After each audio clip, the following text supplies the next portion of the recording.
Chennai Apollo மருத்துவமனையில் சிகிச்சை பெற்று வரும் முதலமைச்சர் ஜெயலலிதா விரைவில் வீடு திரும்புவார் என தகவல்கள் வெளியாகியுள்ளன. இது தொடர்பான கூடுதல் தகவல்களை அப்போலோ மருத்துவமனையில் உள்ள நமது செய்தியாளர் லாவண்யாவிடம் கேட்கலாம்.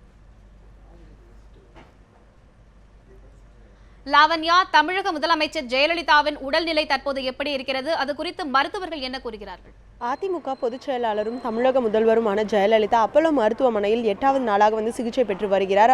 குறிப்பாக காய்ச்சல் மற்றும் நீர்சத்து குறைபாடு காரணமாக கடந்த வியாழன் அன்று இரவு அப்போலோ மருத்துவமனையில் அனுமதிக்கப்பட்ட தமிழக முதல்வர் தற்பொழுது வரை மருத்துவமனையில் தங்கி சிகிச்சை மேற்கொண்டு வருகிறார்.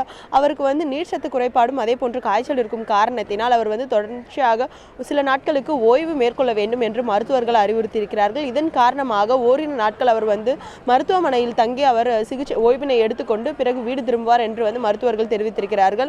இன்னும் சில நாட்கள், அதாவது ஓரிரு நாட்கள் தமிழக முதல்வர் போயஸ் கார்டன் திரும்புவார் என்று எதிர்பார்க்கப்படுகிறது. அதே போன்று அவர் அதிக அளவில் உடலுக்கும் அதே போன்று மனதுக்கும் அழுத்தம் கொடுத்ததன் காரணமாகவே இது போன்று குறைபாடு முதல்வருக்கு ஏற்பட்டிருப்பதாகவும் மருத்துவர்கள் தெரிவித்திருக்கிறார்கள். அதே போன்று இங்கிருந்து வெளிநாடு சென்று சிகிச்சை மேற்கொள்வதற்கான எந்த விதமான தேவை தற்போது வரை எழவில்லை என்றும் மருத்துவர்கள் தெரிவித்திருக்கிறார்கள். எனவே தமிழக முதல்வர் அப்போலோ மருத்துவமனையில் இருந்து இன்னும் ஓரிரு நாட்களில் வீடு திரும்புவார் என்று மருத்துவர்கள் தெரிவித்திருக்கிறார்கள். லலிதா, லாவண்யா, தற்போது மருத்துவமனையில் இருந்தபடியே முதலமைச்சர் அலுவல்களை கவனிப்பதாக கூறப்படுகிறது. அது குறித்த தகவல் ஏதேனும் இருக்கிறதா?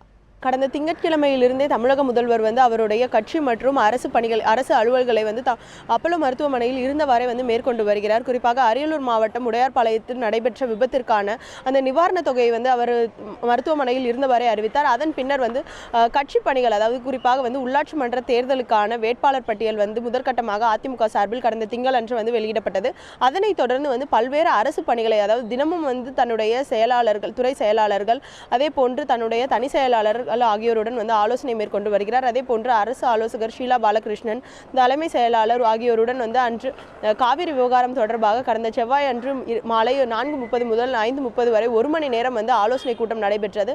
இந்த ஆலோசனை கூட்டத்தில் முதன்மை செயலாளர் பிரபாகர் ராவ், அதே போன்று தமிழக அமைச்சர் எடப்பாடி பழனிசாமி ஆகியோரும் பங்கேற்றிருந்தார்கள். குறிப்பாக உச்சநீதிமன்றத்தில் நாளை காவிரி விவகாரம் தொடர்பாக வழக்கு வர இருக்கிறது. அது மட்டும் இல்லாமல் இன்று நடைபெறக்கூடிய அந்த மத்திய அரசு ஏற்பாடு செய்திருக்கக்கூடிய காவிரி விவகாரம் தொடர்பான கூட்டத்தில் தமிழக அரசு சார்பில் என்ன மாதிரியான கோரிக்கைகளை முன்வைக்க வேண்டும், என்னென்ன மாதிரியான ஆவணங்களை சமர்ப்பிக்க வேண்டும் என்பது தொடர்பான ஆலோசனை தமிழக முதலமைச்சர் தலைமையில் நடைபெற்றதாக கூறப்படுகிறது. அதே போன்று பல்வேறு பணிகளையும் தமிழக முதல்வர் மருத்துவமனையில் இருந்தவரை மேற்கொண்டு வருகிறார். பல்வேறு ஆவணங்கள் தொடர்பாகவும் கோப்புகளில் கையெழுத்திடுவது உள்ளிட்ட பல்வேறு பணிகளை தமிழக முதல்வர் மருத்துவமனையில் இருந்தவாறும் மேற்கொண்டு வருகிறார். குறிப்பாக நேற்று டெல்லி புறப்படுவதற்கு முன்பாக அமைச்சர்கள், அதே போன்ற அதிகாரிகள் அனைவருமே மருத்துவமனை இங்கு தமிழக முதல்வரை பார்வையிட்டு சென்றார்கள். அதே போன்று நேற்று மத்திய இணை அமைச்சர் பொன் ராதாகிருஷ்ணனும் மருத்துவமனைக்கு வருகை தந்திருந்தார் என்பது குறிப்பிடத்தக்கது. லலிதா, முதலமைச்சரின் உடல்நிலை குறித்த கூடுதல் தகவல்களுக்கு நன்றி லாவண்யா.